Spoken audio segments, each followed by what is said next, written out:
എല്ലാവർക്കും ഉണ്ണിക്കഥകളിലേക്ക് വീണ്ടും സ്വാഗതം. ഗുരുദേവ ചരിത്രം തുടരുന്നു. കുമ്മംപള്ളി രാമൻപിള്ള ആശാന്റെ കീഴിൽ പഠിക്കുമ്പോൾ നാണു താമസിച്ചിരുന്നത് അടുത്തുള്ള വാരണപ്പള്ളി തറവാട്ടിലായിരുന്നു. അവിടെയുള്ളവർ പല വിഷയങ്ങളിൽ പാണ്ഡിത്യമുള്ളവരും കലകളെ പ്രോത്സാഹിപ്പിക്കുന്നവരുമായിരുന്നു. നാണുവിന് അവിടെയുള്ള താമസം വളരെ ഇഷ്ടപ്പെട്ടു.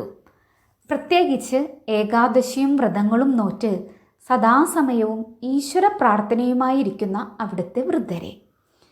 തൻ്റെ സഹപാഠികളെക്കാൾ അവരുടെ കൂട്ടാണ് നാണുവിനെ ഏറെ സന്തോഷിപ്പിച്ചത്. ജിജ്ഞാസുവും വളരെ ഭക്തിയുമുള്ള നാണുവിനെ മുതിർന്നവർക്കും വലിയ കാര്യമായിരുന്നു. നാണു സ്വയം ധാരാളം ശ്ലോകങ്ങൾ ഉണ്ടാക്കുമെന്ന് മനസ്സിലായ വൃദ്ധ സ്ത്രീകൾ സന്ധ്യാപ്രാർത്ഥനയ്ക്കായി ശ്ലോകങ്ങൾ നാണുവിനോട് ചോദിക്കുമായിരുന്നു. അവരുടെ ആവശ്യപ്രകാരം നാണു ധാരാളം കൃഷ്ണസ്തുതികളും വിഷ്ണു സ്തോത്രങ്ങളും രചിച്ചു.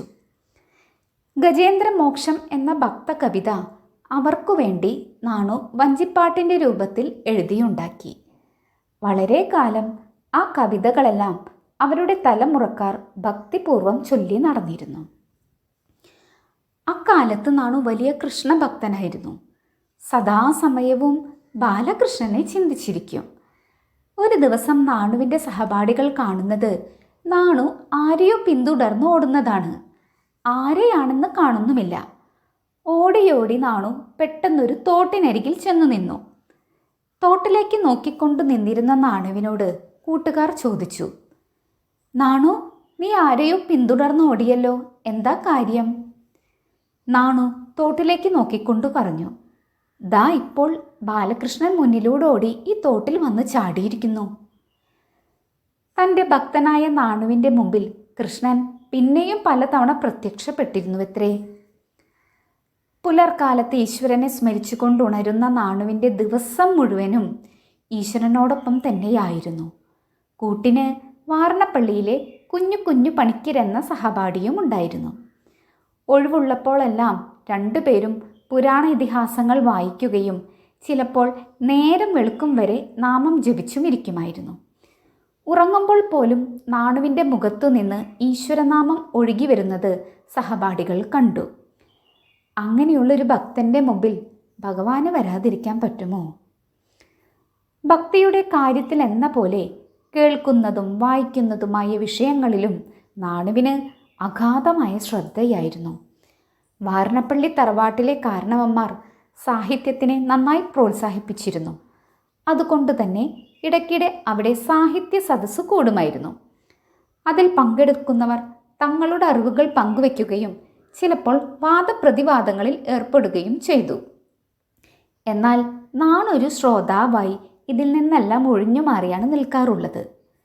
തർക്കം മൂക്കുമ്പോൾ അവിടുത്തെ കാരണവർ കൊച്ചുകൃഷ്ണ പണിക്കർ അതിനൊരു പരിഹാരം കണ്ടെത്താൻ നാണുവിനോട് ആവശ്യപ്പെടും.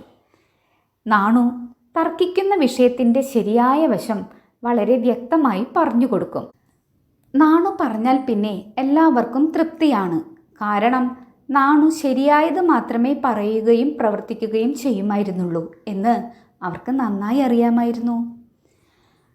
വാരണപ്പള്ളിയിൽ നാണുവിന് വേറെയും കൂട്ടുണ്ടായിരുന്നു.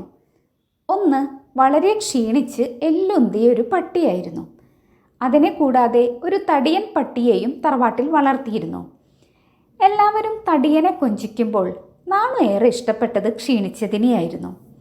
നാണുവിനെ കണ്ടാൽ അവൻ വാലാട്ടി പട്ടിക്കൂടി നടക്കും. നാണു ധ്യാനത്തിലിരിക്കുമ്പോൾ നാണുവിൻ്റെ അടുത്ത് ചുരുണ്ടുകൂടി കിടക്കും. ഭക്ഷണ സമയത്ത് നാണു തനിക്ക് കിട്ടുന്നതിൻ്റെ ഒരു പങ്ക് അതിന് കൊടുക്കും. ചില സമയങ്ങളിൽ തടിയൻ പട്ടി വന്ന് അതിനെ ഓടിച്ച് ആ ഭക്ഷണം കൂടി കഴിക്കും. അപ്പോൾ അതിനെയും ഒന്നും ചെയ്യാതെ തെല്ലൊരു വിഷമത്തോടെ നാണു പറയും, എന്ത് ചെയ്യാനൊക്കും, അതിൻ്റെ മനസ്സ് നന്നല്ല. ജീവികളോടുള്ള സഹാനുഭൂതി നാണുവിൽ അലിഞ്ഞു ചേർന്നിരുന്നു. ചാത്തനായിരുന്നു നാണുവിൻ്റെ മറ്റൊരു കൂട്ട്. വാരണപ്പള്ളി തറവാട്ടിൽ പശുക്കളെ നോക്കിയിരുന്നതും പറമ്പുപണി ചെയ്തിരുന്നതും പുലയരായിരുന്നു. അതിലൊരു യുവാവായിരുന്നു ചാത്തൻ. ചാത്തനായി നാണു വേഗത്തിലെടുത്തു. ആദ്യമൊക്കെ പറമ്പിൽ പണിയെടുത്തിരുന്ന ചാത്തനുമായി സംസാരിക്കാൻ നാണു ചെല്ലുമ്പോൾ അവന് വലിയ ഭയമായിരുന്നു. അന്ന് ഈഴവരും പുലയരും തമ്മിൽ തീണ്ടലുണ്ടായിരുന്നു. മനുഷ്യരെല്ലാം ഒന്ന് തന്നെ എന്ന് മനസ്സിലാക്കി നാണു ചാത്തൻ്റെ പേടി കുറച്ചു വന്നു. അവരെന്നും സംസാരിക്കുമായിരുന്നു. കുറച്ചു നാൾ കഴിഞ്ഞപ്പോൾ ചാത്തൻ തീരെ വരാതെയായി. ചാത്തന് കുഷ്ഠരോഗം പിടിപെട്ടു. അതുകൊണ്ട് എല്ലാവരും അവനെ ഒറ്റപ്പെടുത്തി മരണത്തിനും വിട്ടുകൊടുത്തിരിക്കുകയാണ്. ഇതറിഞ്ഞ നാണു പുലയർ താമസിക്കുന്ന ചേരിയിലേക്ക് നടന്നു. അതിൽ നിന്നെല്ലാം ഏറെ ദൂരെ ഒറ്റപ്പെട്ട കുടിലിലാണ് ചാത്തൻ ഇപ്പോൾ താമസിക്കുന്നത്. രോഗം പകർന്നേക്കുമെന്ന ഭയത്താൽ ആരും തന്നെ അങ്ങോട്ട് പോകാറില്ല. നാണു കുടിലിനു നേർക്ക് നടന്നു. ജീർണിച്ച ആ കുടിലിനുള്ളിലേക്ക് നാണു കയറി. നാണുവിനെ കണ്ടതും ചാത്തൻ ഞെട്ടി. അവൻ ദയനീയ സ്വരത്തിൽ പറഞ്ഞു, അയ്യോ തമ്പ്ര, ഇങ്ങോട്ട് വരല്ലേ, എനിക്ക് കുഷ്ഠമാണ്. അപ്പോൾ നാണു അലിവോടെ പറഞ്ഞു, അതിനെന്താ ചാത്ത, നീ പേടിക്കണ്ട, ഞാൻ നിനക്ക് അസുഖം മാറാനുള്ള മരുന്ന് കൊണ്ടുവന്നിട്ടുണ്ട്. ഈ കുപ്പിയിലുള്ളത് മരോട്ടി എണ്ണയാണ്. ദിവസവും ശരീരമാകെ തേച്ച് പിടിപ്പിക്കണം. എന്നിട്ട് ഈ ഇലകളിട്ട തിളപ്പിച്ച വെള്ളത്തിൽ എന്നും കുളിക്കണം. നിന്റെ അസുഖം തീർച്ചയായും മാറും. നാണുവിൻ്റെ വാക്കുകൾ ചാത്തന് പുതിയ ജീവനേകി. പ്രത്യാശയോടെ അവൻ നാണു പറഞ്ഞതെല്ലാം അക്ഷരം പ്രതി അനുസരിച്ചു.